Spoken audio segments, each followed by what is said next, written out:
APSRTC retired ఉద్యోగుల సమస్యలపై శ్రీకాకుళంలో జిల్లా కమిటీ కలమెత్తింది. బాలి లక్ష్మణరావు అధ్యక్షతన జరిగిన ఈ సమావేశంలో రిటైర్డ్ ఉద్యోగులకు రావాల్సిన పీఎఫ్, పెన్షన్ బకాయిలపై రాష్ట్ర స్థాయి నాయకులు తీవ్రంగా చర్చించారు. రాష్ట్ర ప్రధాన కార్యదర్శి కె గంగాధర్ నేతృత్వంలో జరిగిన ఈ సభకు జిల్లాలోని 5 డిపోల నుంచి విశ్రాంత ఉద్యోగులు భారీగా తరలివచ్చారు. సూపర్ లగ్జరీ బస్సుల్లో భార్యాభర్తలకు ఉచిత ప్రయాణ సౌకర్యం కల్పించాలని, ఆర్టీసీ ఆసుపత్రుల్లో మందుల కొరత తీర్చాలని వారు డిమాండ్ చేశారు. ఇదే వేదికపై శ్రీకాకుళం రీజనల్ నూతన కమిటీని ఏకగ్రీవంగా ఎన్నుకున్నారు.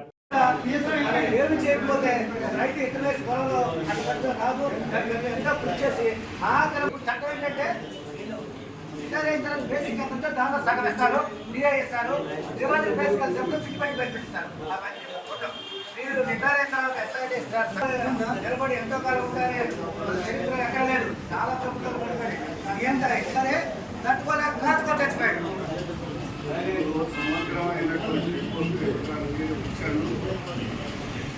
నేను జాగ్రత్తగా ఉంటారని కూడా నేను ఆశిస్తున్నాను.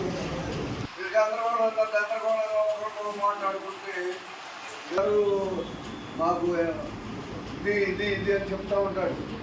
మా వాళ్ళకి చెప్పాలి తెలియట్లేదు. అట్లాగే మన వాసు గారు ఫోన్లోనే చెప్తాడు, నేను వచ్చేటప్పుడు ఈ రకమైనవన్నీ కూడా చెప్పాలి అని చెప్తూ ఉంటాడు. అసలు ఆల్రెడీ మనం అనేక విషయాలని మీ అందరి దృష్టికి తీసుకురాక ఫోటో కోసమై 2 ముక్కలు మాట్లాడారు. నా పేరు కానాల గంగాధరరావు,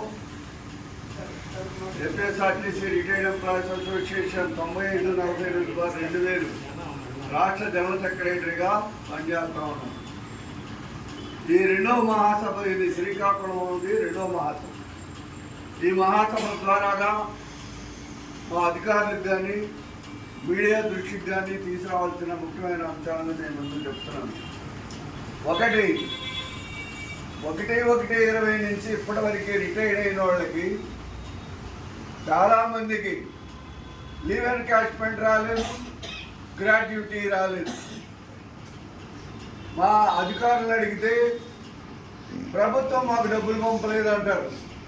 ప్రభుత్వం ఎందుకు డబ్బులు పంపట్లేదో మనం తెలుసుకోవాల్సిన సమస్య ఉంది. అయితే మనం ఏంటంటే చాలా ఓర్పుగా రిప్రజెంటేషన్ చేస్తున్నాం. అయ్యా మేము ముసలి వాళ్ళమే, మాకు రావాల్సిన డబ్బులు ఇచ్చేయండి, అటు ఉద్యోగం లేక ఇటు రావాల్సిన డబ్బులు లేక పెన్షన్ లేక ఇబ్బంది పడతాము, ఇచ్చేయండి అని చెప్పాము. దానికోసమే ఒక ఉద్యమంగా ముందుకు సాగాల్సిన అవుతుంది. రెండోది ఏంటంటే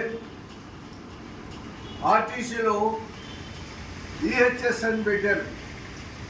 ఈహెచ్ఎస్ అంటే employees health condition health scheme.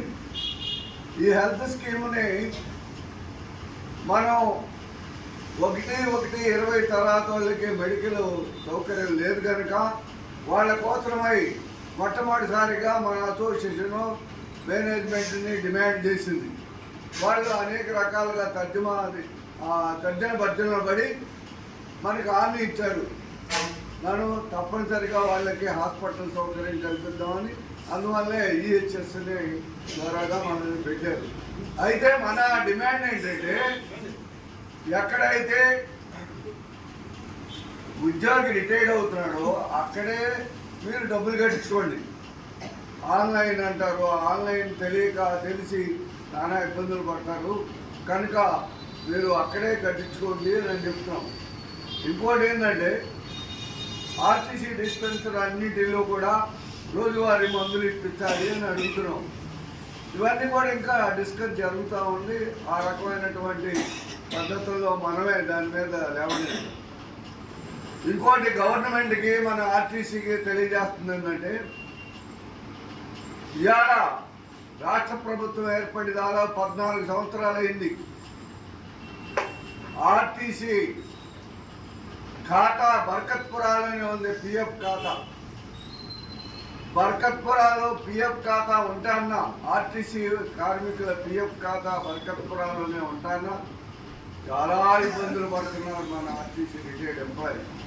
కనుక మేము గవర్నమెంట్ని, యాజమాన్యాన్ని ఆ బర్కత్పురాలో ఉన్నటువంటి ఆర్టీసీ ఖాతాని ఇమీడియట్లీగా ఏపీకి తీసుకురావాలనేది మా డిమాండ్.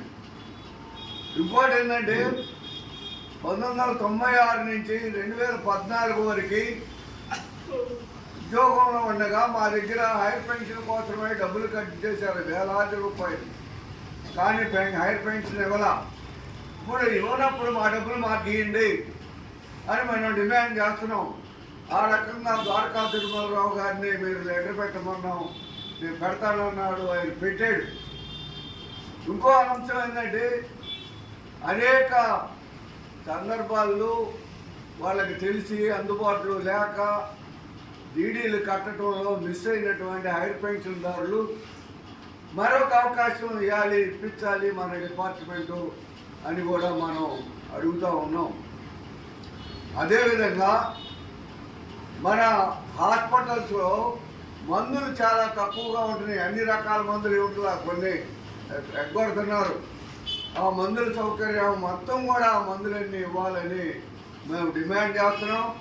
ఆ రకంగా ఈ సమస్యల మీద రేపు ఫిబ్రవరి 28వ తారీఖు నాడు విజయవాడలో ఎంబీవీకేలో మహాసభ జరుగుతుంది, రాష్ట్ర మహాసభ. ఆ రాష్ట్ర మహాసభలో మా డిమాండ్ల మీద భవిష్యత్ ఉద్యమం రూపురేఖల్ని దాంట్లో డిస్కస్ చేసి అనౌన్స్ చేయబోతున్నాం, దశ నిర్దేశించబోతున్నాం. ఆ రకమైనటువంటి పోరాటాలు ఆ మహాసభలో కూడా నిర్ణయించడం జరుగుతుంది.